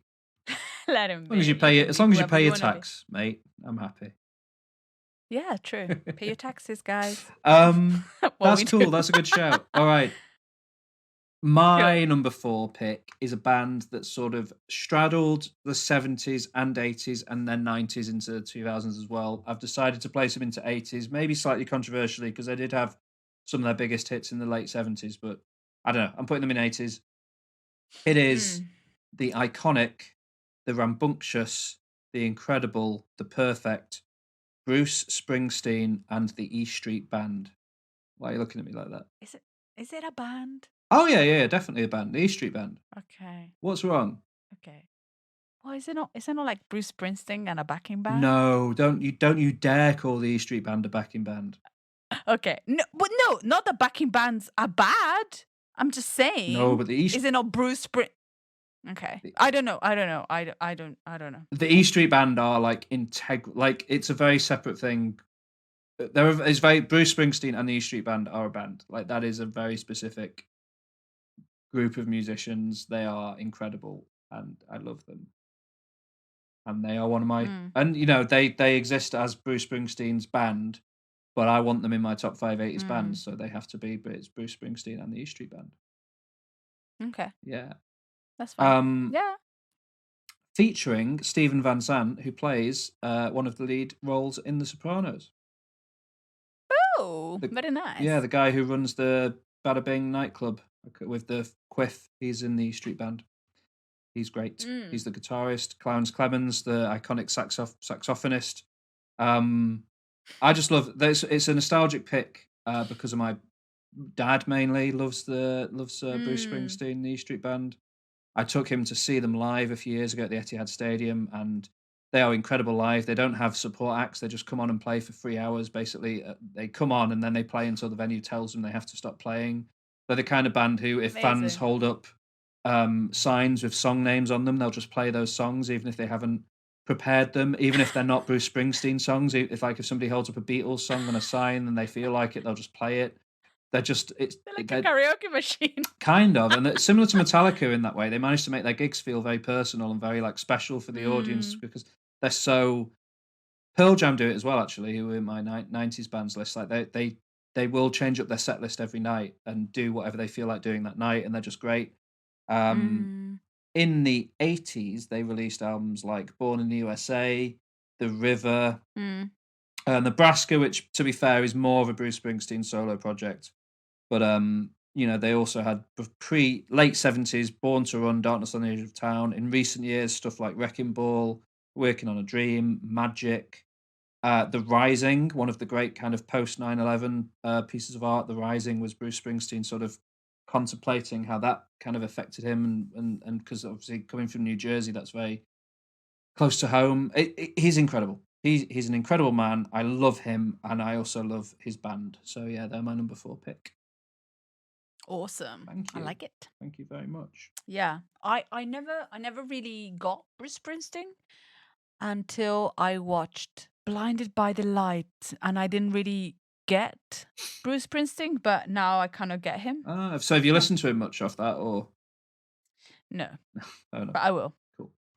All right. What's your number 3? My number 3 is, like I said, they're all British. So it's another British band formed in 1978, but most of their albums were released in the 80s. Yeah. And that is the band The Cure. Oh, they were so close to being in my top 5. I'm glad you've got them. I discovered The Cure when I was a teenager, and I thought they were brilliant. Yeah. And they're still brilliant. And most people have changed in The Cure, but Robbie Smith has been He's not going in it. anywhere. He's not going anywhere, thank God, because he's got an amazing voice. Yeah. But he's the only constant member of The Cure. The Cure are just The Cure. And I know they have the debut album was in 1979, actually. Yeah. With the fridge on the cover. Yeah, so they're kind of like post-punk, new wave, kind of The Cure kind of sound, isn't it? Like The Cure are sort The Cure. Goth, right? They're quite gothy. Yeah, they're gothy, but more like kind of a beat gothy, I feel. Yeah. Well, they've I mean, the range of, like, because they have really poppy music, but then they have incredibly dark, kind of atmospheric mood pieces, and their body of work is huge. Yeah, exactly, because also they've released so many albums between the 1978, 79 and 2008. Yeah. They released 1, 2, 3, 4, 5, 6, 7, 8, 9, 10, 11, 12, 13 albums. Incredible. Which is amazing. And they they evolved, they changed, they're different, completely, think about the Smith, that like their sound is very similar. I feel The Cure kind of changed, but with Robert Smith's voice is kind of, they're The Cure. I just really love them, and I think they're great. And when you think about 80s, I feel about The Cure. The only reason they're in my top 5 is that I've never, like, their body of work is so big that I've never been able to get a full grasp on it. Do you know what I mean? Yeah. Like, one of their best albums is Pornography. And if you look at that album, there's none of the songs on it would be on their greatest hits. Like, they're so big. Like, you could only listen to The Cure if you're a big Cure fan, probably, and be perfectly happy. Yeah, and that's the only reason I listened to The Cure was because I had friends that really liked it. Yeah. And so I started listening to them because of that. But if not, I would have never listened to The Cure because, like you said, their body of work is huge. And I remember my friend buying Blood Flowers in 2000 and me listening to that. I was like, oh, this is interesting. And then she was like, oh, if you like them, I've got all the rest. And she had and I started listening to them. It was really good. It's kind of like an acquired thing. But I was also listening to them today, and I thought they were like great. They're just so good. Yeah. And just Smith like Heaven, has... Boys Don't Cry, Pictures of You, Caterpillar, A Forest. One of the all-time best greatest hits albums as well for them. Yes, definitely. Yeah, so I think they're great. Robbie Smith still puts lipstick on and still got his crazy hair. Yeah. Yeah. It's just him. He's great. Yeah. So my number 3 is The Cure. A good choice. Okay, my number 3 is a band, an iconic British band, the only British band on my list. Formed in 1975, but released their debut album in 1980. Absolutely count as an 80s band for me, in my opinion. They have released 16 studio albums since 1980. They are the new... Ooh. Sorry? Yeah. The new wave of British heavy metal band, Iron Maiden. Yeah. Yeah? I'm glad you put them. Why? Because I've got them in my honorable mentions. Oh, have you? I think they're so fun. I think they're one of the most fun times you can have is putting on some Iron Maiden. I really, really like them. Yeah. One of the all-time great vocalists in Bruce Dickinson. The heart of the band is Steve Harris, the bassist. You've also got Nico McBrain is their drummer. Dave Murray, Adrian Smith, Yannick Gers is listed here. All wonderful people, but Bruce Dickinson's voice is just, for me, is the thing. And you've got, through the 80s, they released debut album Iron Maiden, Killers, The Number of the Beast, Peace of Mind, Power Slave, Somewhere in Time, Seventh Son of a Seventh Son. I mean, that is a run of just incredible albums. And then all the way up to 2015, they put out The Book of Souls, which is like probably my favorite of their albums, for the fact they've been going since 1980, and they put out what, in my opinion, is their best work in 2015, is just incredible. They are so good. They're one of the few bands I've managed to never see live, which is disappointing, and I'm hoping to get to see them next year, maybe. But they are great. I went to see in the cinema a few years ago a documentary called, what was it called? Route 666, I think? Or Flight 666, about their world tour, because they go on world tours on a jumbo jet that is piloted by their singer Bruce Dickinson, because he has a pilot's license, and he flies. Yeah, he he flies does. not just the plane, the jumbo jet that they take around the world with them, that has Iron Maiden written on the side in massive letters, is piloted by the singer. I mean, that is just the best. And yeah, they've got songs like The Number of the Beast, The Trooper, Run to the Hills, Power Slave, Can I Play with Madness? I mean, it's a never-ending list. They've got a couple of incredible greatest hits albums. Aces High is another one. And I love them. They're brilliant. And I'm glad you like them as well. Yeah, no, they're fun. Yeah. I like them. Good. That's nice. Nice choice. Thank you. So what's your number 2? My number 2 is another British band. Is a pop duo that was formed in the 1980s. I think in 1981, by Annie Lennox and Dave Stewart. Ooh. And the band is called Eurythmics. Eurythmics. Eurythmics? Is that Eurythmics? Not. I don't know. That's how I say it. Okay. Sure So they're kind of pop synth 80s duo. Yeah. And that is that what it is? Because pop synth 80s duo. It's a classic combo. Yeah, it's top synth 80s duo, and I can't even see it. And so they released 8 studio albums, and their first album wasn't very popular, but the second album was extremely popular and took them to success, and that was Sweet Dreams Are Made of This, the fantastic song Sweet Dreams Are Made of This, which then got re-released and remade by Marilyn Manson. So they kind of brought them back in the 2000s, which was really interesting. Yeah. And I love Annie Lennox. I think she's got an amazing voice. I love her as an artist. The first time I saw Annie Lennox when she was singing Under Pressure with David Bowie at and that was at the Freddie Mercury, at the concert for Freddie Mercury, I think.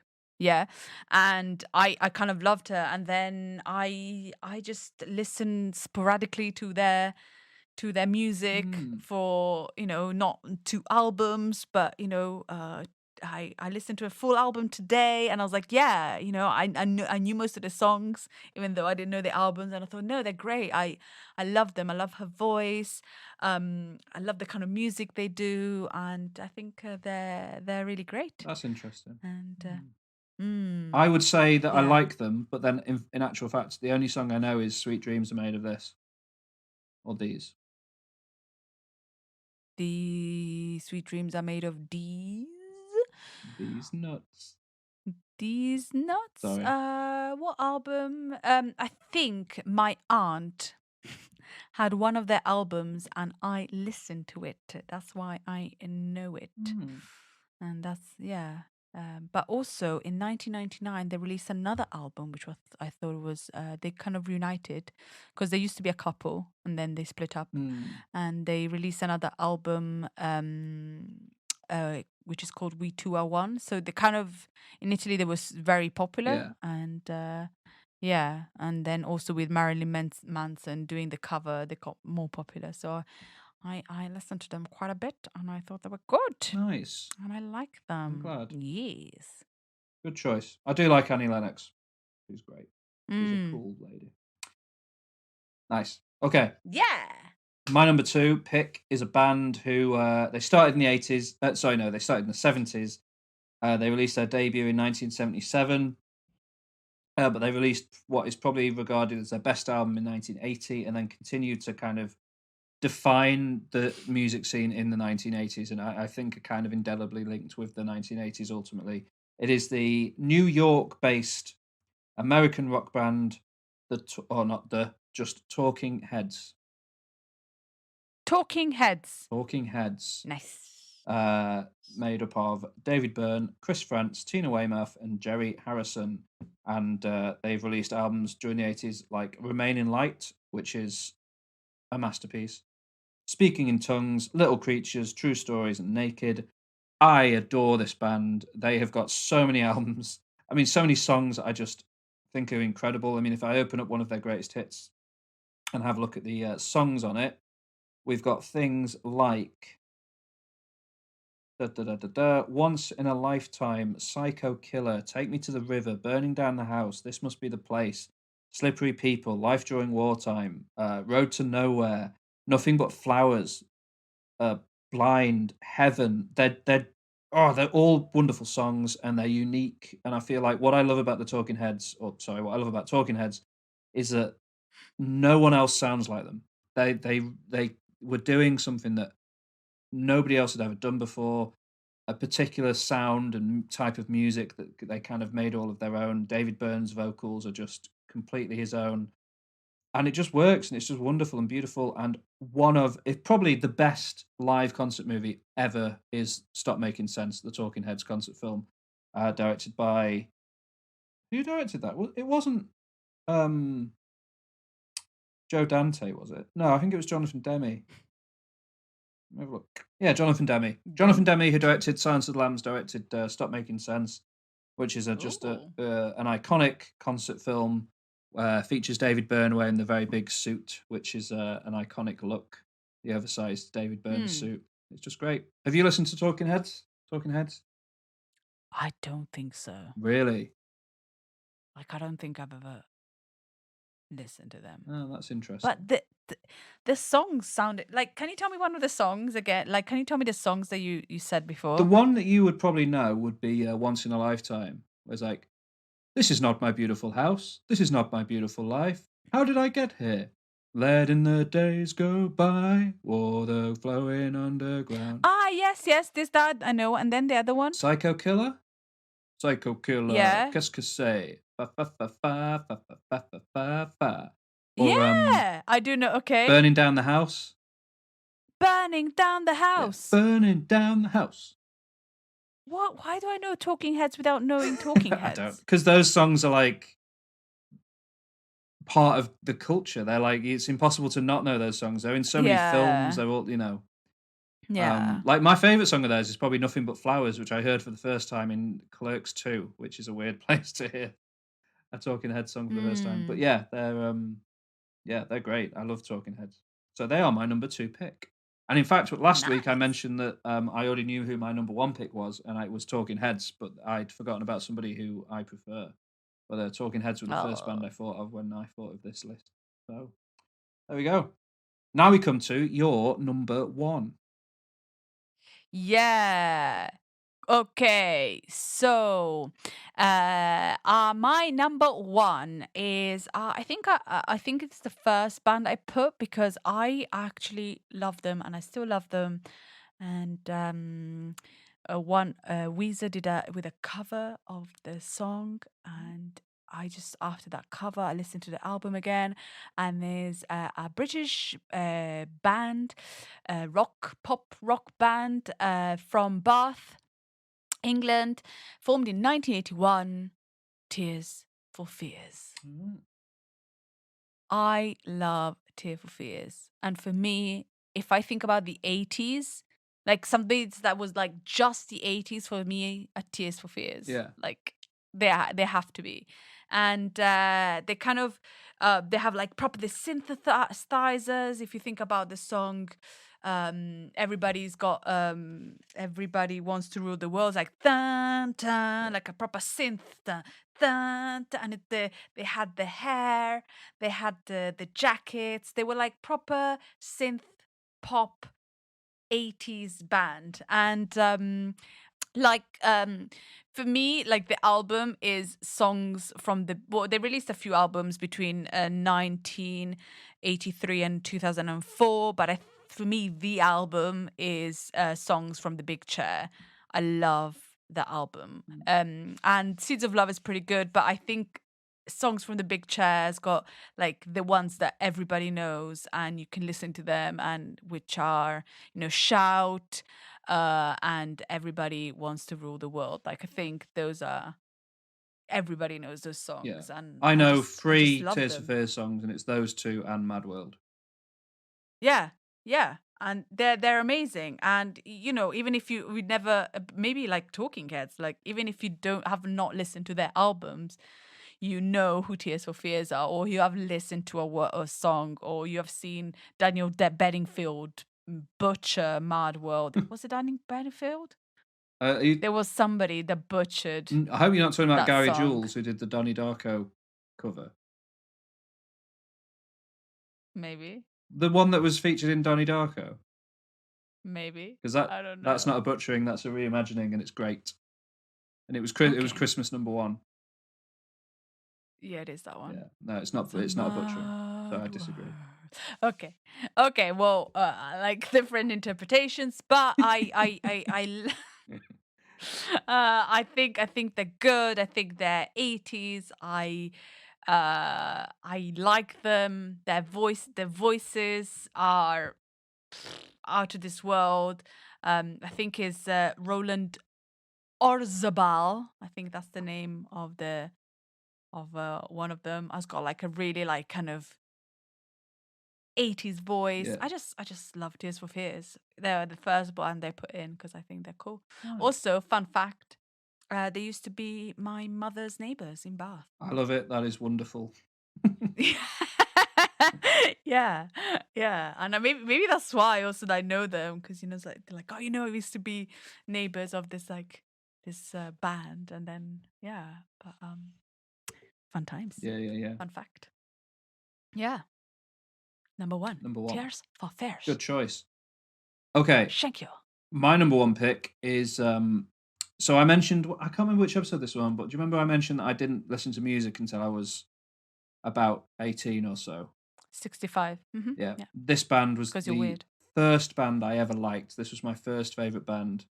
And I know them! You, and I still love them today. Yeah! And it's interesting because when I first got into them, I only liked their kind of 90s work, because I bought a Greatest Hits album that put all of their 90s work together, and I'd never listened to them from the 80s, and it wasn't until a few years ago that I went back and realised that actually they were at their best in the 80s when they released albums such as Murmur, Reckoning, Fables of the Reconstruction, Life's Rich Pageant, Document, and Green.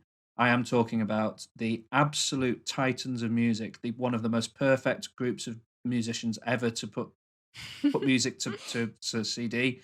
R.E.M. Yes, baby. Oh, you like R.E.M., Alex? Yeah, a lot. They're just. But like you, I discovered them in the 2000s with that interesting video. Where it's all one shot. It looks it's like zooming in and then comes out and then zooms. Yeah, that's. Yeah. What's that? I think it's like that sugar cane tasted good. Yeah, so that's the first R.E.M. song I've ever heard, It's and a I great thought song. it was great. Yeah, it's Imitation of Life. I think that started, song's called. Imitation of Life. Yeah. It's a brilliant tune. It's great, but in the 90s they had stuff like Losing My Religion. Obviously, it is a huge iconic track. And they had albums like Automatic for the People, Out of Time, But no, in the 80s they had like Murmur, their debut album. It's one of the best debut albums of all time. It's got Radio Free Europe on it, which is an incredible track. Their 5th album, Document, has got some songs on it. The One I Love is on there. Finest Work song is on there. There's a track on there called Exhuming McCarthy that I adore. And then It's the End of the World as We Know It, which is obviously, one of their big hits. They're just brilliant. They are absolutely fantastic. We're talking Michael Stipe, Mike Mills, Peter Buck, Bill Berry. It doesn't get much better than that. They are the best. So they're easily my number 1 pick for best 80s band, REM. I like a lot. I think it's very good. Thank you very much. All right. You're welcome. Do you want to run down your 5 again? Yeah. So my number 5, The Smiths. My number 4, The Police. My number 3, The Cure. Number 2, Eurythmics. And number 1, Tears for Fears. Awesome list. And my top 5 was number 5, Metallica. Number 4, Bruce Springsteen and the E Street Band. Number 3, Iron Maiden. Number 2, Talking Heads. And number 1, REM. Excellent. Do you have any honourable mentions? Yeah, I have some honorable mentions. Okay, so Depeche Mode, Joy Division, that then became New Order. Although similar bands, but different frontman. Yeah. Wham, Iron Maiden, Dire Straits, REM, Bon Jovi, Aerosmith. And the problem with the 80s is there was a lot of bands that kind of like went around, didn't it? It was just kind of like this band started here, but then it went there, didn't it? Sure, yeah, bands going all over the place. But I mean, they didn't really necessarily start in the 80s. But Guns N' Roses, Welcome to the Jungle. Sorry, I don't know why I was thinking about them. And then and I think that is it for my because I don't know, would Queen? Well, Queen are always Queen are an 80s band, I'd say, yeah. But you've had the you're number 1, aren't they? We know that you love Queen. Yeah. So they'll always be there. Beastie Boys, love me some Beastie Boys, and Adam Buxton has a great song about the 80s with a line: "The 80s were destroyed by the Beastie Boys." Really? Yeah, it's pretty good. Why? Oh, because it's not being mean about them. It's just because they came in being very like, because the 80s were very like new romantic, emotional stuff, and then the Beastie Boys turned up being like, "I'm gonna fight for my right to part." I love the Beastie. They're in my honorable mentions list. It's just I always think of that Adam Buxton song when I the 80s were destroyed by the Beastie Boys. Anyway, go on. Sorry. Yeah, and that's it. Those are my honorable mentions. Nice. Okay, I've got some honorable mentions. I think broadly you've covered them, but I'll just go through. U2, who were good in the 80s. Sorry, every time, because I think of U2 now, every time you say U2, I go, yeah, but they've got stuff like The Unforgettable Fire, and they were great in the their 80s output was wonderful. Whatever you think of them nowadays, they were good. The Cure, who you've talked about, Guns N' Roses, you brought up Pixies. Obviously a wonderful band. Def Leppard, fantastic. The Smiths, which you've mentioned. Queen, you've mentioned. Beastie Boys, you mentioned. Toto, of course. Toto. Fleetwood Mac. Some of these bands, I got them off a list of 80s bands, and you could argue that they were for decades, but yeah, Pink Floyd definitely could be called 60s or 70s, and Tears for Fears, which you've mentioned. So I think we've broadly covered a lot of stuff. I don't know. I was thinking about Pink Floyd as well, but Pink Floyd started so early. Like Pink Floyd started in the 60s. Yeah, and they went through so many different like when Syd Barrett left, they changed. They're an odd one to choose a decade for. There are some bands where it's very difficult to say what decade you would put them in. Throwing our entire system into disrepute potentially, but let's not worry about it. So homework. I don't. What would we set for homework? Well, I mean, I've never listened to songs from The Big Chair, for example. You could set me an album because there's some of those bands I've never really listened to, like specific albums by them. Okay, so I would maybe like you never really listened to Eurythmics, have you? Well, maybe you should. I think then I'm gonna set you. Let's start with the start, not the first album because it wasn't. It was. Let's go for "Sweet Dreams Are Made of This." Okay, got it. I will listen to that and let you know what I think of it. I think I'd like you to listen to "Remain in Light" by Talking Heads. Okay. Actually,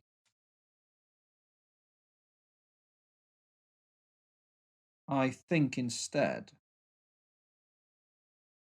it's an odd one because it's a live album.